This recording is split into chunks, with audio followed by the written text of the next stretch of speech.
Alright, guys. First show of the Young Black Suburbans. What's up? Cheers. I missed you. Yeah. Alright, first things first, though, it's this is a pre-recorded show, so when people see this, they'll already know that Joe Biden won the election. But he won the election, so do so. Let's do it. Yeah, get a clap for Joe. Let's get a clap for Joe. Yeah. Back to regular racism. Being a young black suburban, politics is a big part of what we do, especially in our area, Bucks County area. We almost decide elections here by ourselves. So this election has been very, very testy, especially in our neighborhoods. We've been driving by some not so friendly signs of young black suburbans, and we're just, me personally, I'm happy that we can start being a little bit more quieter politically, and that we won't be in such a, hopefully we won't be in such a divide and stuff, because young black suburbans, we're all around the world, and we got a lot to say, and some of us might even be president one day. I think probably Obama was a young black suburban at some point. Yeah, he was at private school in Hawaii, so yeah. Alright, so he was definitely big up Biden. Now I gotta talk about who else is with us. My co-host, you probably been hearing for the last 2 months or whatever, that Justin Renfro, back from Canada, spent a lot of time up there playing football. We decided to do this together. Yeah. What's up? Yeah, what's up? Thanks for having me. Thanks for having me. Join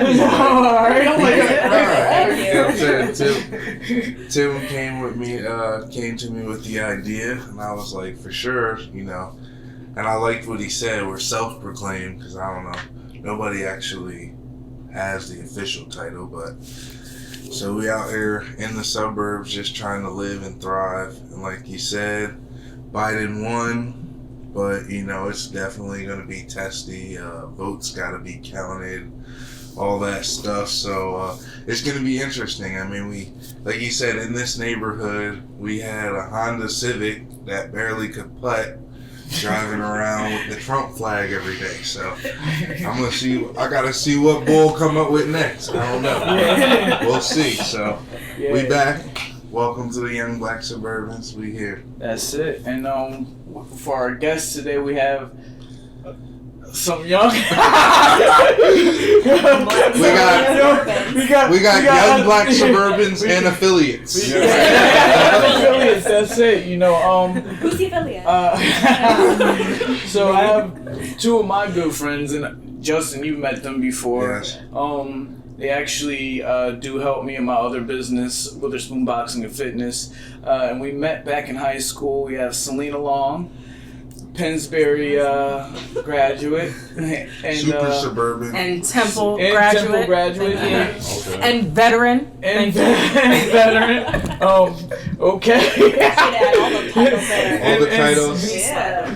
We have Tory, who is a Pennsbury graduate. Last name.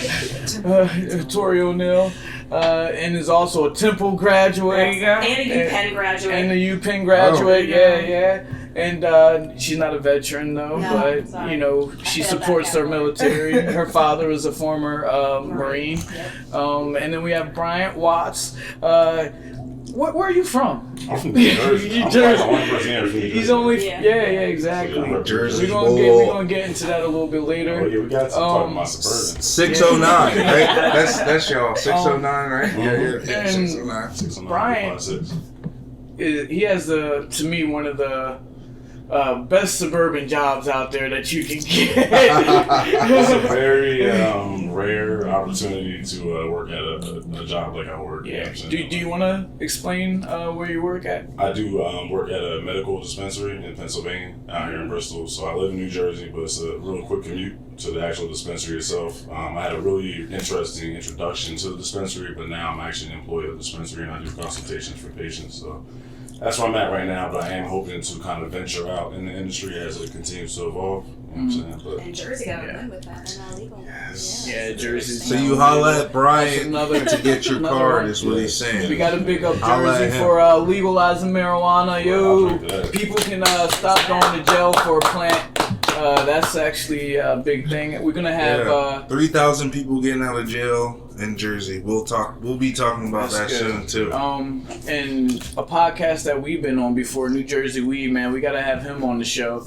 He's got a lot to say. He's for it and against it, actually. So he's an interesting character to talk to about the subject. So we talked a little bit about you being from New Jersey. We talked about the schools that we all go to. For me, So we didn't talk about your schools. well, Or my schools. I barely went to school, so. Yo, that's how I felt. Shit, yo, no, 2 different schools. I was like, damn. Yeah, 8 schools, right? Degrees. That's how it is, though. You know. Yeah, I went to Pennsbury. I left school in 10th grade to become a professional fighter. I left in 11th grade, but my last year I completed was 10th grade, and I've been doing something with boxing ever since. Now we own a gym. We doing several different ventures. I don't like to talk about that. Let's just do work. This guy over here, I think he got the when it comes to school. I went to. We'll be talking with other guests from there, but I went to the William Penn Charter School for high school, and then I did undergrad at the University of Virginia, and then I got my master's at Miami, and then I went pro. So, yeah. Good. So that's one thing about Young Black Suburbans too. I thought that it was a very good idea for me and Justin to represent us because we're not just. I hate to talk about us like this, but we're not regular guys, you know what I mean? Yeah. I was a professional fighter. He's a professional football player still. And we wake up every day as entrepreneurs trying to do things, and we do stuff for our community. So that's why this show is important and really how it came to be. We really wanted to show people that black people, brown people, and our friends that are white, that we are all capable of doing positive things. You know, not too long ago, something blatantly racist happened to me, and I don't want to really get into it, but since we're all here in the forum, I'll bring it up. It was a conversation that I really shouldn't have got into as a business owner, but I was sucked into it. It's easy to get sucked into things in this atmosphere. And somebody just blatantly told me that, a certain political party is affecting minorities because they give them benefits and welfare. Not understanding who he was talking to. Like, I don't know anybody that's on welfare, or I don't know anybody that's living off the system. And that right there kind of like set the tone for me as far as like what's to come next. You know, what we're gonna do next. I can't talk to these people like that. You know, I gotta represent my people still. I could go to the streets, and be like, yo, what are you talking about? But that's not how it is. I know that you being a football player, like you just texted me yesterday that there's some things going around that affect you. So I've got from multiple people. I got 4. It's a group chain message basically from the NAACP talking about basically to be careful as Biden's winning because a lot of the neo-Nazi KKK groups are out here initiating people and to watch out because they're hunting black men. And I was like, dang, at first I got the first one, I was like, this is one of those Instagram things, this is fake. This is you don't think, but then then I got the third one, then you got the 7th one. I'm like, all right, enough people send, if it's the fake John, people stop sending it. You don't get it, but I got 10 of them, and then I got it from a couple people that I feel are kind of credible. And that made me, and I texted it to Tim, I was like, I've been getting this all day, but some credible people send it to me, I'm going to tell you, bro. And then I was like, yo, my dad just texted me the same thing 5 minutes ago. I was like, yo. It's a massive win. It's scary right now because there's, I'm excited, but we don't even know what the Cheetah's going to do when he actually gets his supporters. Yeah. That's his name. He's a Cheetah. Yeah. But when he gets his supporters involved, or his supporters just go rogue with it, like, we don't know what's going to happen. Yeah, It's because like scary. there's 3 months, and that's like a good point. There's still 3 months left, so you like gotta be conscious. Like they're telling you not to be alone, don't be out, blah blah blah. But it's just like I was on Mill Street yesterday, and like my senses are up. Obviously, guys, I got that text, but I sat outside the cantina and had some chips and salsa and a margarita, and I paid attention. Every like white dude that went at the stop sign looked at me, and I was like, damn, like they really are like stopping at the stop sign and breaking their neck, because I was at the table past the door. Well, in their defense, you is a big there's probably a lot of dudes breaking their neck. Yeah, you know what but I mean? I was just like, this dude played football. That's what they. so I was like being conscious of it, and I was just like, I don't think it was that, and that's what I said. I was like, it's probably like I'm just big out here sitting. Hey, but that's another subject. It's hard Yeah. being a big black dude. Yeah, so it was just like I feel like it's a little. You got to be a little conscious, and now We barely can fit Bryant in the frame. You know what I mean? Let's start there. But before we get to being big and black, Selina, you mentioned that you were a veteran and everything. How do you get any sense of how the military's handling what's going on in America right now? Well, a lot of my friends, they'll be like, oh, they're talking about politics in here. And, I mean, people don't care. They'll say whatever they want to say.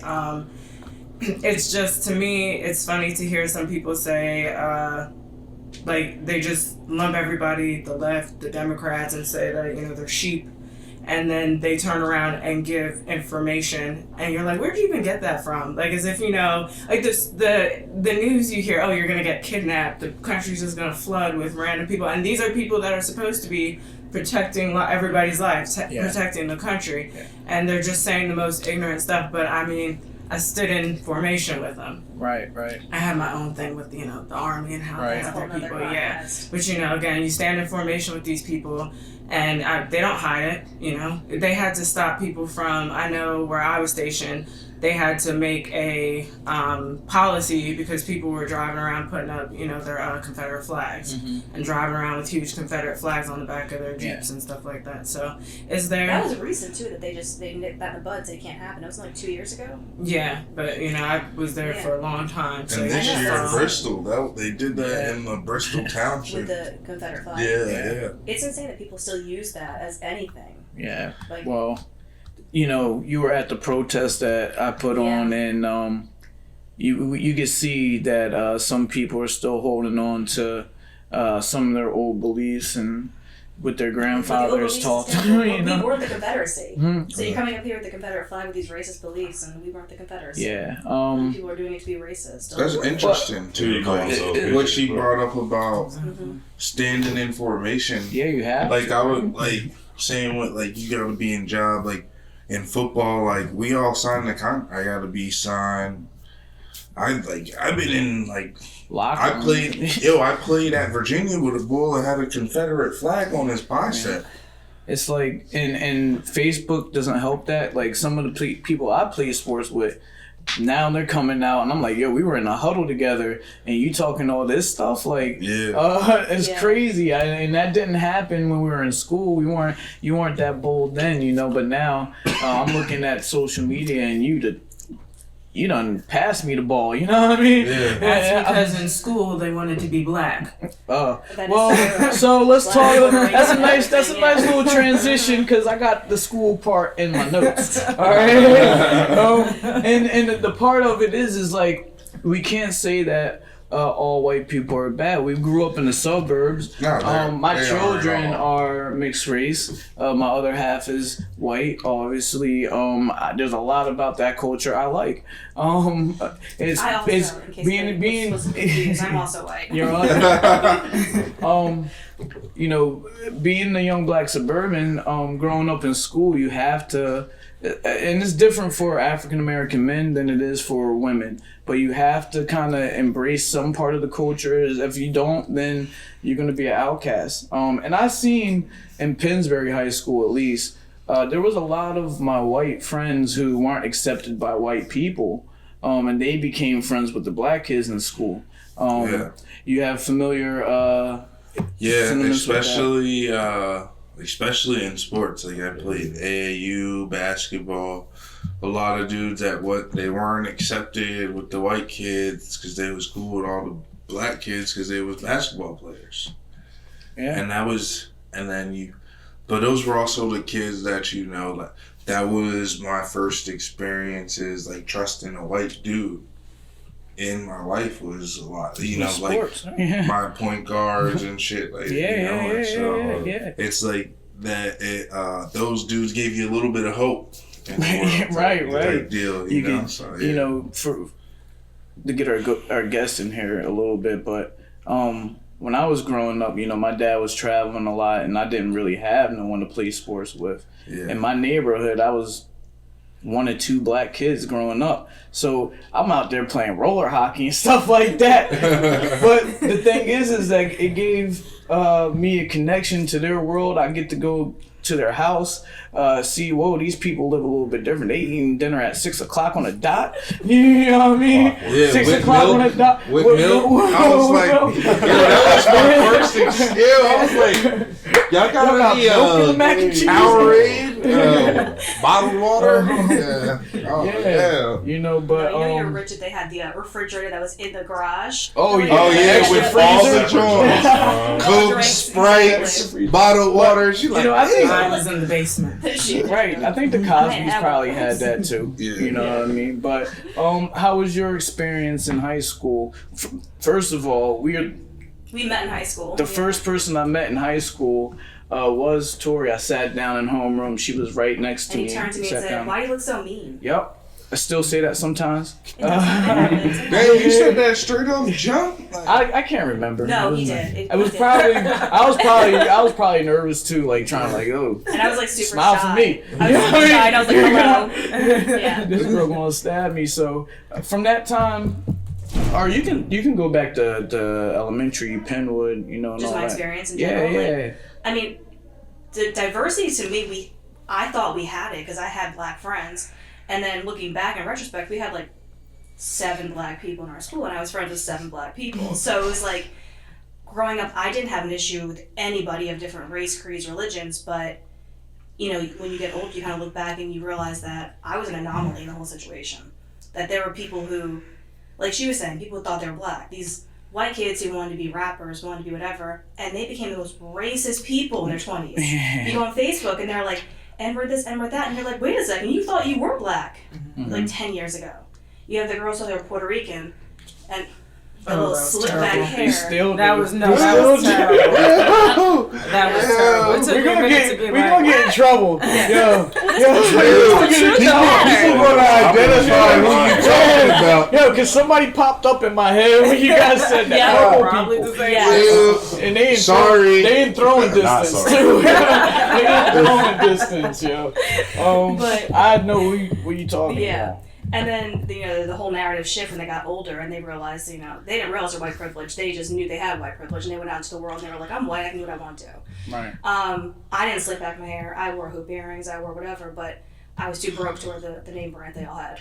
So my black friends from high school are still my black friends from high school, and I felt like I never had to put on a front to be friends with them, but I had to check myself as I got older about my own white privilege. So that's we're growing up in a time where everybody has to really realize what that means, and not just white people, but black people have to understand too for their own mental health. Blaming other people a lot don't get the job done. When you understand something, then you can start living your life the way it's intended to be. That's just my perspective. There's a whole different perspective that none of us will understand because we are not young. No. I'm going to name a specific group. Right. We are not a young black female. And growing up in the suburbs, being a young black female is, I'm coming towards you. I'm coming towards you. Is a lot. I got 5 sisters. I'm the only boy. As soon as I came out the door, everybody wanted to be my friend. My sisters didn't have it that easy being accepted. I will never really understand. I see it. I know why to an extent, but I don't live as a young black female. I don't know how it was for you, Selina, growing up. And you three right here are from the same town, Morrisville. You guys are from the same area, down around the corner from each other. So, you guys kind of got the same thing going on.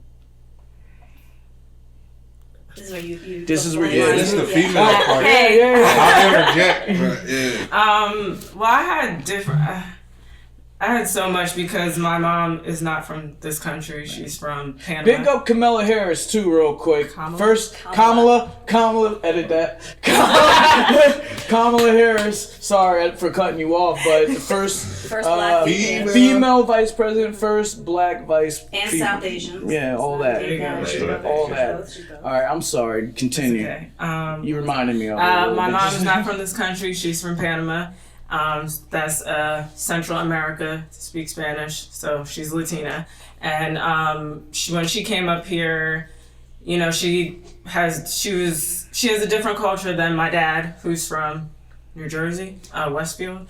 So getting my mom's culture and my dad's culture, sometimes it would be like, I don't know, people would say you talk white. You're trying to be a different. I'm just being who I am. My dad mumbles, okay, and my mom sometimes still says words wrong that make me say words wrong. I met Selena. Everybody. I met Selena in 4th grade, and went over and met her mom. Didn't realize that. I mean, her mom had an accent, but to me, so did her dad, because her dad mumbled so much that, literally. Leave my friend alone. I love her father. He was a great man, and he would just be like bigger than you, big black dude. Like, what's your dad I have to translate, and I'm like, he's speaking English. So eventually, So one person in here. I was like, oh, your mom's from Panama, your dad's from, and she was like, New Jersey. And I was like, no, but like, where? She was like, Westfield. I was like, I don't know what that is. But she came up with that kind of culture. And I'm shy. So then that makes, I had to learn later on in life, because people just automatically assumed, especially in the suburbs, that if you were a black female, you was just walking around fighting everybody. You had an attitude, nobody liked you. Well, nobody thought wait a minute. There was a lot of that going on, though. I almost got jumped by a couple Johns. Okay, but that wasn't me. That wasn't me. So I was just shy. That was entirely a wrong stereotype. There's a lot of disgruntled black people. I'm just saying. I didn't get it then. I'm just I understand what you mean. Wow. Hey, that's how. Almost got cut by a couple. That was all I'm saying. You might have deserved it. Hey, that's why I went to private might have been school. doing We had something. that What were you in school. No, but you touched on something too that we talked about before. And Tory, you identified what it actually is called, code switching, where people assume that because you're black that you have to talk a certain way, that you have to talk unintelligent, I guess you could say. I gotta say, that's the most annoying thing ever. Like, I do event after event, and people are always like, "Oh, you talk so well." I'm like, God, like, we were good. We were vibing until you said that. Like, and then they just wonder why the conversation goes there, because I mentally could not get back to talking to you.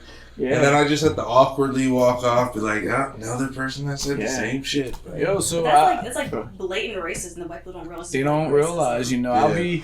Would you walk up to somebody ever and say, "You speak so well"? Like, how would you have the audacity to say that? Nah, the worst was yesterday. That 7-Eleven. Damn, it was yesterday. In Morrisville. Yeah. The 7-Eleven in Morrisville. The dude basically called me a monkey. I had on like one of my clothing line T-shirts, and he literally goes, "Oh, does that stand for Donkey Kong Jr.?" And I was like, damn, so you just go call me a monkey like that? Damn, that's a reach. Yeah, right at the 7-Eleven, and the two dudes behind me said, yeah, he be doing that shit all the time. They both blocked it. I was like, damn. I was like, yo. So I'm just the first bull to say something. Yeah. And I was like, I was on alert. I was like, damn, he really just... But that's how it is. It happens to me on a daily. I call Uber, then I go into the John, they be like, yo, I didn't know that this was gonna be you. You know what I mean? People come into my work every day, they be like, yo, who's the manager? You know what I mean? Looking past me. That's what we gotta go through, Suburbia. But me, I'm talking the way I talk. I'm not gonna lie though, I do code switch sometimes. Me and Justin sitting by ourselves, we gonna say a couple things that we won't say. Everybody does. That we won't say when I'm talking to, a prestigious person or something. I don't know. That was a pretty big jump, but prestigious. Well, I've had experiences where I have a lot of black friends in general, and the majority don't say the N-word around me. Didn't even faze me, to be honest, until one of my friends apologized when he accidentally said it. He goes, "Oh, I'm sorry, I didn't say that around you." And I was like, "I didn't even know you said it." He's like, "I say it all the time. I just don't say it in front of you." And I was like, "Okay, yeah, do you?" I mean, it's something that, again, as a white person, you don't that's realize. a awkward thing. You kind of gotta have a relationship with somebody that's that good that you can say that word around them. Like, I wouldn't just go up to you and like, "Hey, what's up, bitch?" You know what I mean? Even though we do have you do though. We do have I've never Just dobbed you out. Straight up. Just put him out there. I never went up to you. You never did. That's right. You know better. But that Bitch is the equivalent of the N-word though. Yeah. It's not. Well, they're all right, I guess let's put it this way. I get what he's let's put saying. it. If I was walking with my other half down the street and another dude came by and said, "What's up, bitch?" Yeah. No, we ain't got that. You ain't got that kind of relationship with my girl to say that. It's the same thing with the N-word. Mm-hmm. You know what I mean? She might be able to call her friend a bitch. I can't call her friend a bitch.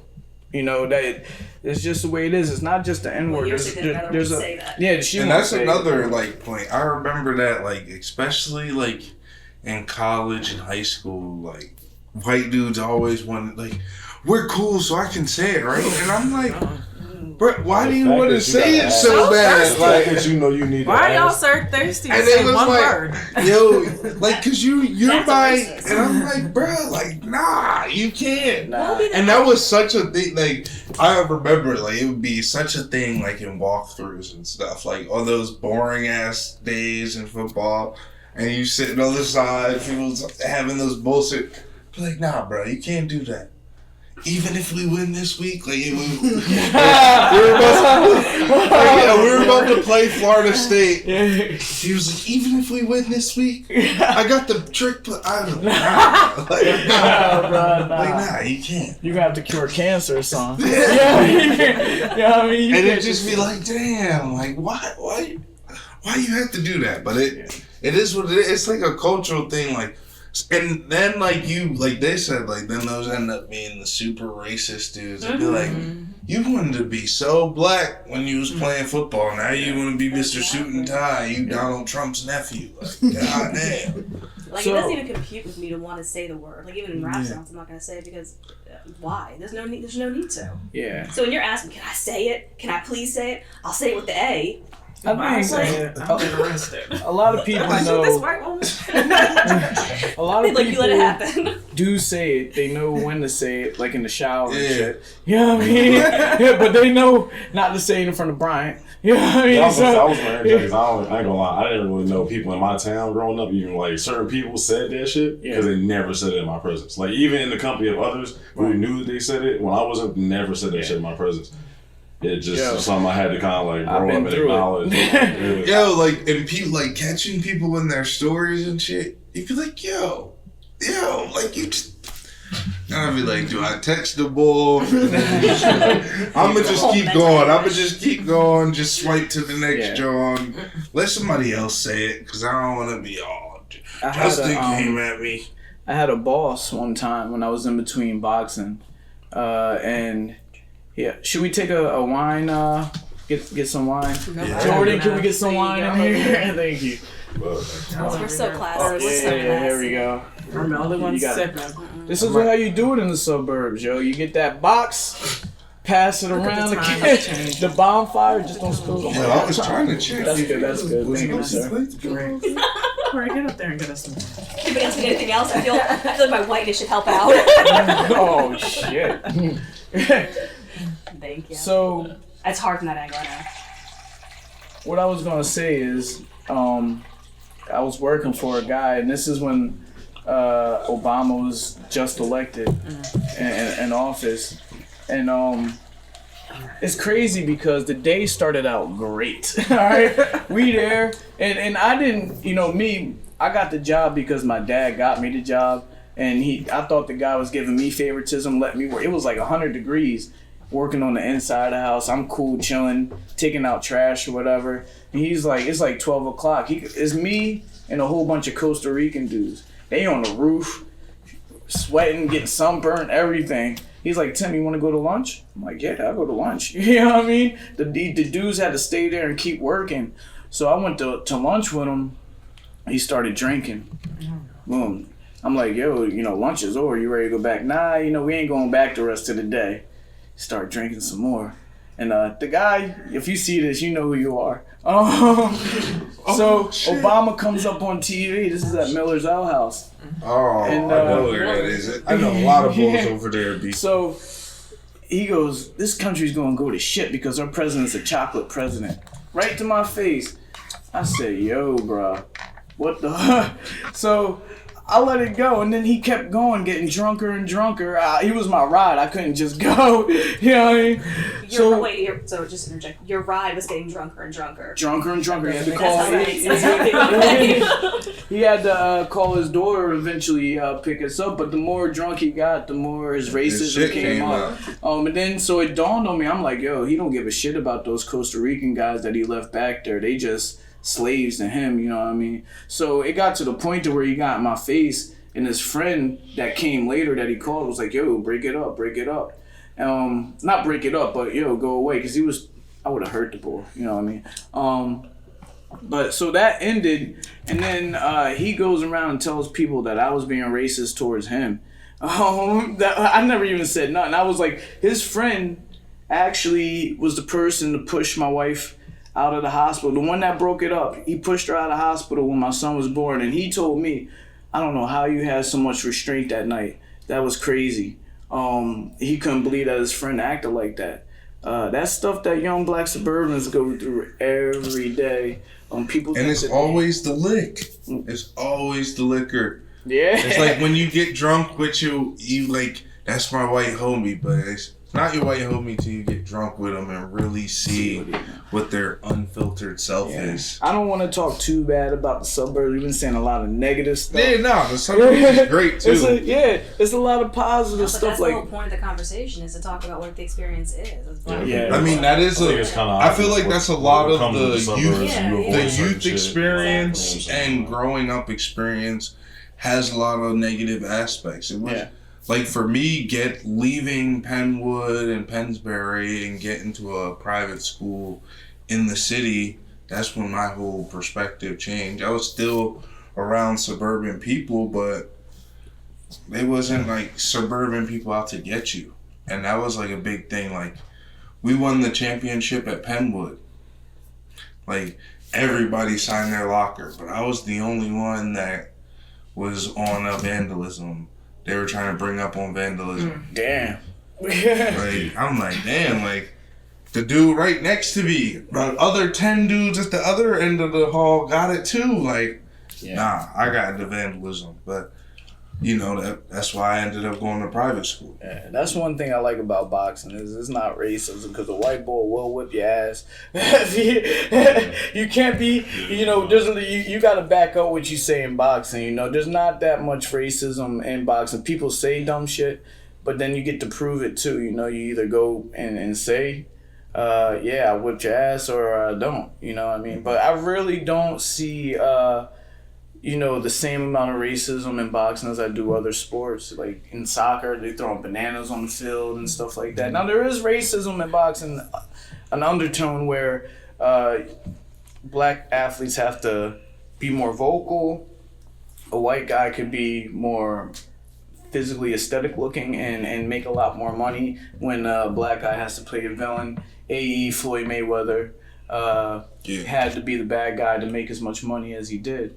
But other than that, like on a local level, if you go to any boxing gym, they're not gonna say white boy get out of here, black boy get out of here. No, they're gonna be like, look, we gonna the boxing culture, like reward from you. what I've seen, it's about hard work. Hard work.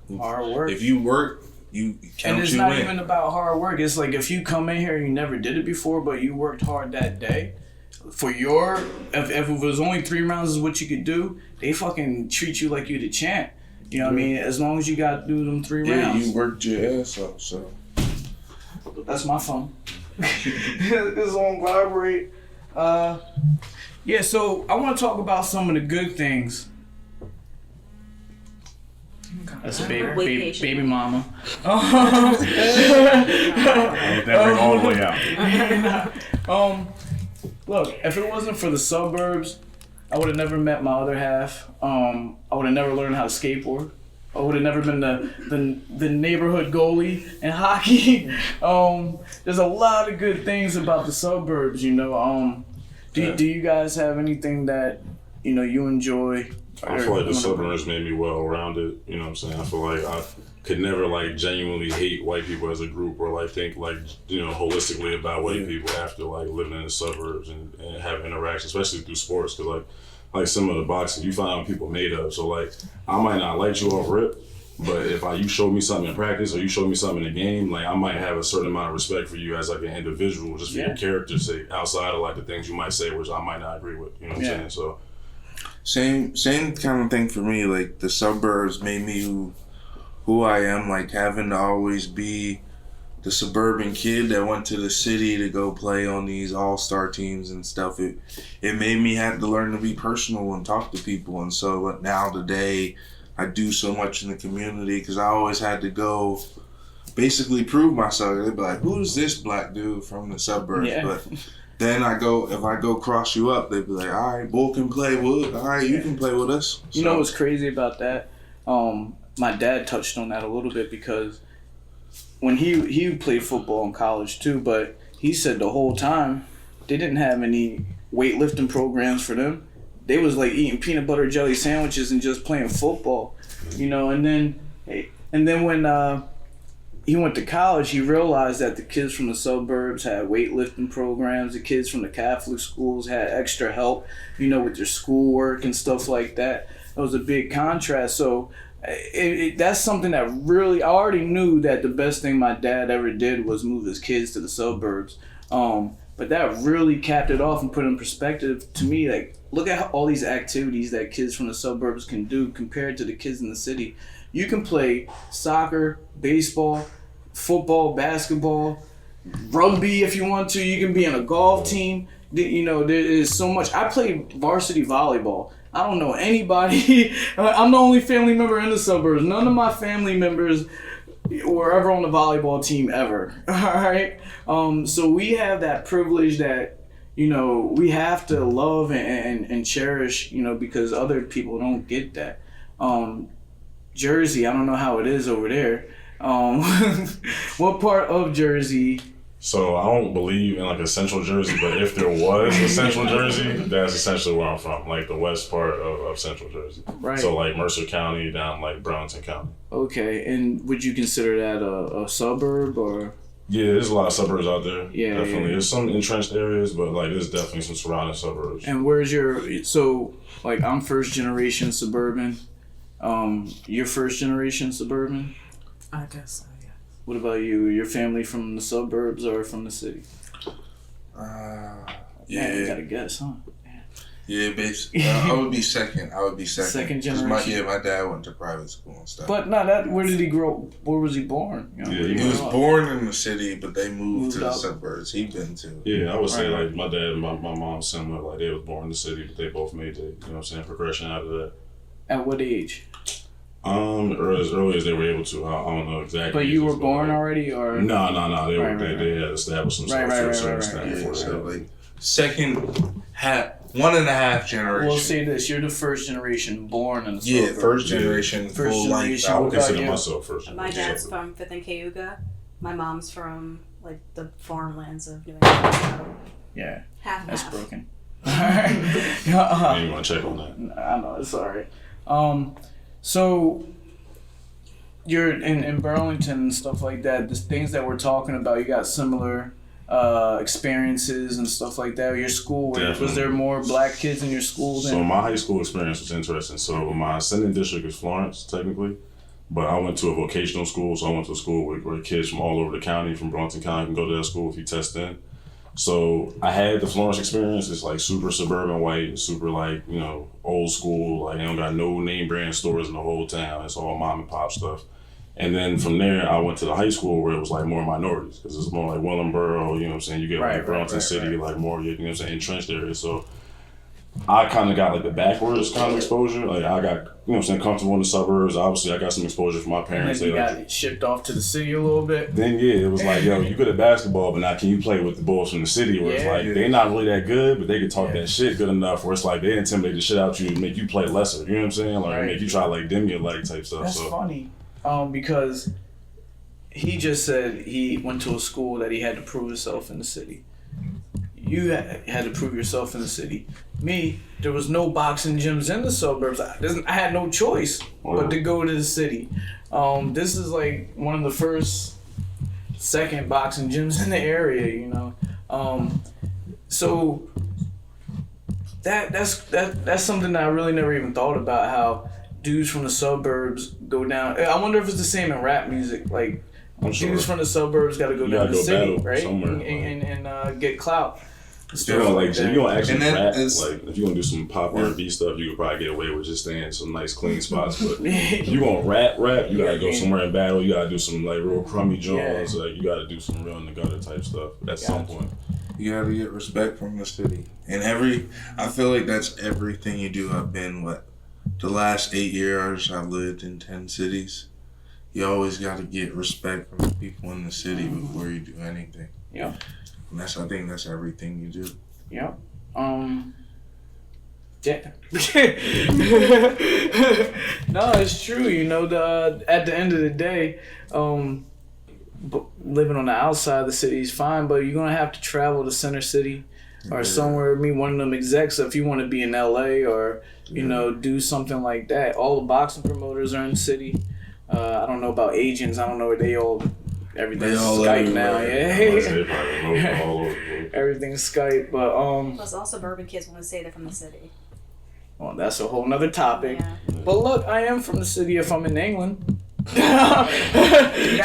my perspective. If I'm in England, I'm from Philadelphia. I mean, it's the easiest. Who knows? You know, because you have to say that they call it the Philly suburb. Yeah, but it's crazy. I was over there, and somebody from Pennsbury was over there, older generation, but they were at the hotel. We were gonna watch the World Cup, and we were both scared, so we stayed in the house because it was America versus England. Oh. And we didn't want to, get whatever.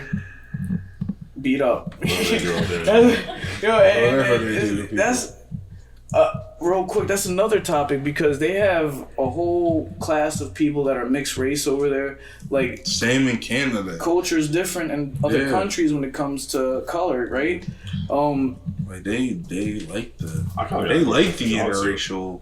Does that like experience like going abroad, like and dealing with like, you know what I'm saying, you like with, you know what I'm saying, it was it England you said? Yeah, a couple of places. Yeah, but and then you with Canada. Does that make you like have less tolerance for like your home country? Yeah, like the bullshit here is like, wow. Like, you could talk louder. It's like it's just eye opening. Like, cause I say it all the time. I'm like, when I left, I just like thought it was cool. Like, you know, that's what it is. Like, my mom would be like, "Damn, these white people," and I'd be like, "Mom, you gotta chill. Like, your window's down." But now I'm like, yeah, that is some bullshit. Like, the first day I was back, we went to the grocery store. She's like, I gotta get groceries in here for you because you leave me out the house. We in the grocery store straight from the airport.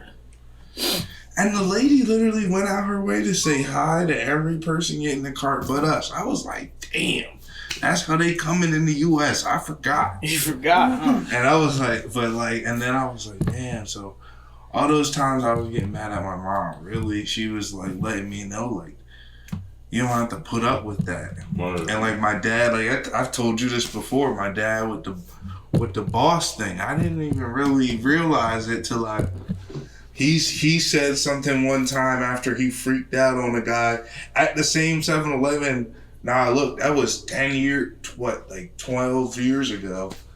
Same 7-Eleven, a guy calls me a monkey yesterday. I just put all that together just now. Yeah, that's how it be. Yeah. But like, to put that together now, like now I see what he's saying. Like, dude, they don't say no boss nothing to no white guy that comes in there. Yeah. But every one of y'all, I got you, boss. Yeah. What you need, boss? I'm like, damn, like that really is, because I left for 3 years legitimately, so I saw a different aspect, and it was, I got used to one thing, then you come back, you gotta get used, like, dang, gotta be back on the guard. The cops ain't waving to you and chilling with you anymore. Like, Yeah. I'm about to say, cops in England don't even carry guns, do they? Nah, they carry batons, but I feel like you gotta be cut from Like, I would be out eat there with walking cops. the streets Well, and the what's the thing hood is, is, have you know what I'm racism saying? there. You got no Huh? gun, just a They have baton. racism. Like, yeah, they have racism yet. The thing about the culture in England though is that the people don't carry guns, and it's a knife fight or a bottle fight. yeah, they trying to shake You know you. what I mean? They'll break a glass bottle, and they call it glassing you. They'll glass you quick. You know what I Yeah, mean? nickname for it But there. yeah, glassing. Yeah, Yeah, yeah. Reggie got glasses. Glassing. But That don't sound crazy. the biggest Glassing right now. takeaway that I got from being a young black suburban abroad is that there's good and bad people wherever you go. There's people over in England right now doing what we doing, trying to get their businesses going, doing podcasts. There's people over there going to jail for marijuana, and there's people there fighting for people's rights too. And there's criminals there too. So when I first went over there, was like when the Iraq War first was starting. That's how long ago was my first trip there. It's an interesting time being American abroad. So my Yeah, first thought was, oh, these motherfuckers, they gonna fucking hate me. You know what I mean? I'm over here. You know what I mean? Then when I went over there and I realized, yo, they thinking the same way that we're thinking. Like, they don't want to go to war. I don't want to go to war. You know, they're not judging me. They're just thinking like, oh, America runs the world. You know what I mean? So we got to do what they say. But they didn't blame the people. They understand that the government and the people are two different things. That ties back into this election right now. The whole world was watching us the past couple of days, trying to figure out Yeah. what's going on. Yeah, I have exactly. Tons of people, like people from newscasters in Canada to people that work for the last team I played for, texting me like, hope Biden comes through for you guys. Like everybody realizes, and then also being in that country watching this stuff, like sometimes you'd be embarrassed. Like I remember in training camp, in training camp, like being at the table, we eating and CNN, like, and they playing CBC. That's the Canadian version of CNN, and it'll be some shit Trump tweeted, and like all the Canadian dudes start laughing. He'd be like, damn, like, why he so dumb? Like, and it'd be hard to be there sometimes. You'd be like, where's Bush at, man? Yeah, for real. You know what I mean? And every Canadian person be like, you should just move here. He's bad for Yeah. you. It's like a whole race But- of people realize So that. that's what's the difference between Canada and England, because England is going through the same exact thing that we're going through with Brexit and Boris Johnson. So when their elections come up, it's either going to be a referendum on the way that their culture's handling things, or they're going to stick with the Trump-esque government that they have right now. So there's people, because I got plenty of friends in Europe. Still in When I'm looking at Facebook, they just like us. 51 Trump out, 50 wanted him in. You know, Canada though is like, fuck Donald Trump. You know what I mean? Yeah, I would send her like tweets and stuff, and I'd say these people sound like Americans. And there'd be people from the UK, and it's like everything you had going on here with COVID and stuff. You know, it just sounded like The exact they were same thing. Americans, Yeah. and then you would see that they're from the The UK. UK. You're like, damn, Right. they're going through the same thing. They're around there, screaming Black Lives Matter, all that kind of stuff that we're going through right Exactly. here. You know, They're doing there. in the And I world- played at two big soccer schools, so like I follow a lot of college bulls who now play in Europe for soccer. And I didn't know that Europe was so bad with the racism. Like guys don't want to go out on they don't want to go out on the pitch because like to see stories and other guys' stories like It's insane. Yeah, damn, like yo, they putting monkeys with ties around the neck in the stands on sticks and stuff. It's crazy. There's a documentary about the soccer player Terry Henry, where they were making monkey noises every time he would touch the ball, throwing bananas on the field, everything, man. See, to me, I feel like France, the action and like the behavior is bad, but I feel like the state or the environment that tolerates that type of behavior is even worse because then it's like hopeless. Now it's like, all right, do I stay and tolerate this or do I do something drastic? Yeah. You know what I'm saying? Yeah. Like, because if not, you won't have to endure that every time you go out there. Like that's gonna be like your new MO. Like every city you go to, they're gonna, you know what I'm saying, hit you with the same type of. Well, America spoke today. You know, by the time they see this, Sure did. by the time they see this, it'll be like a week and a half away, and we'll probably have some more crazy stuff to talk Yeah, about. it'll be like Something's some gonna crazy recount drama. Yeah. I said it here first. Jordan's And then, recounting yo, I that. bet you, we probably gonna end up having some battle to get this boy out. Like he already said he not leaving. We Man, gonna to me, I feel like he can keep the house. That shit don't want nothing. keep it. You don't say nothing. That shit ain't got nothing. That shit got We bad have a history new house. anyway. Yeah, We we moving can to have a something new else. So Need to sage it to something. before we end the show, anybody wanna, talk about anything else? Anything Suburban-esque? I put you all on the spot just now. You did. Bryant verse. Brian, you You wanna have to go around the you wanna plug Yeah, it's shots a by round robin. Yeah, Shots photography, Suburban. Shots by Watts. Shots by Watts. Yeah. Brian is the photographer around here. If you see any, pictures, any good pictures, not the bad pictures I shoot, the good Yeah. pictures he shoot. All the Johns that are clear, shot by Bryant. Watts. Shot by Watts. Check him out. What's your tag? Shots by At Watts. Shot by Watts. At Shot by Watts. Shots. And Tory and Selina, they're my social media directors at Witherspoon Boxing and Fitness. It's actually at WS_boxing. At WS Okay. underscore Okay. boxing. Okay. Well, whatever. I didn't know if she's also an English major and a writer, a writer herself. I didn't know she wanted to plug her own. I got my own personal Instagram at one porcelain doll or at one. What was my other one? At Onyx. ONEIX. Underscore, I believe it is. How about Just look you? it up, you'll find it. I'm just here. She's just Yeah, here. she so don't it'll want- be fine. yeah. They gonna find you. They gonna find you. All right, guys. That was our first episode of Young Black Suburbans. Let's toast one more time. Cheers. Woo. Thanks for joining us, and we'll see you on the next one. Because it was getting hot in here with y'all Yeah, I color know. folks. You're gonna have like a send out. You gotta have like a phrase to send it out. Hmm? You gotta have a phrase to send it out next time. That's what editing comes. Yeah, you got it.